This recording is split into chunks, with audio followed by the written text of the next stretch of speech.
Hello ladies and gentlemen. The topic of this video is how did social media affect political movements?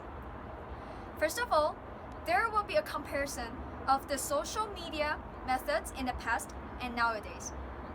Additionally, we will explain the cycle of social media flows in a governmental perspective. Moreover, we will reveal a fact that the social media connects the whole world in a second. An example will be mentioned in the video. Finally, the video will talk about how social media affects the political movement. Enjoy the video.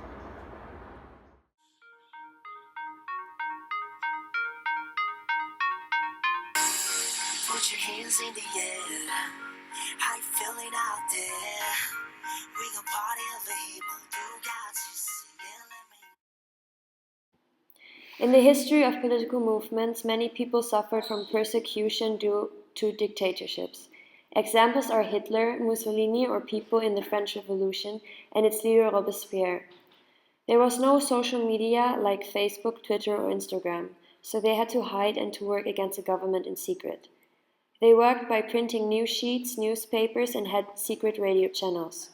They also had dangerous meetings and always had to be afraid to be caught. Examples here are Nelson Mandela, Rosa Parks, or the Schultz siblings in Nazi Germany. Still many were found and executed. Take Marine Le Pen as an example. She was one of the president election candidates in France. But different from the old time, she has plenty of ways to spread information of herself. Alternatively, people can get information or comment freely via all kinds of social medias.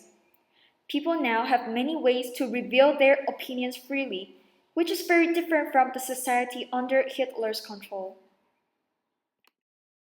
Social media nowadays has had a significant impact on the way we view everyday life. With social media influencing our views on everyday life, it has also been a key tool for the people of a corrupted country to fight back or counteract any government action. Presently, the US had received bad humiliation because of the acts being conducted by Donald Trump. In addition to that, civilians of cities and towns around the US has counterfeit Donald Trump's action by rebelling against the police. Subsequently, it is only social media that can reveal a government's future, but also a media.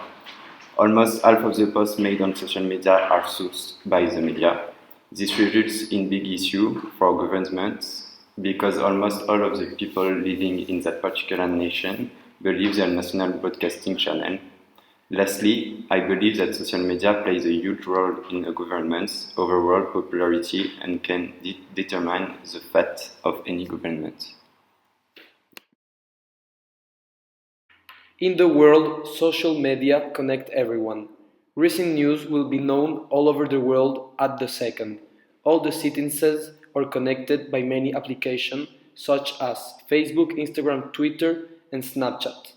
Any types of culture will know thanks to the great improvement of modern communication technology.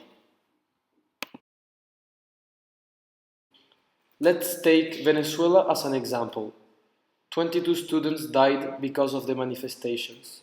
Social media is vigil. WhatsApp is read, phone calls or tape by the government of Nicolás Maduro nowadays, who wants to create and to establish a formal dictatorship. There are more demonstrations than ever in history.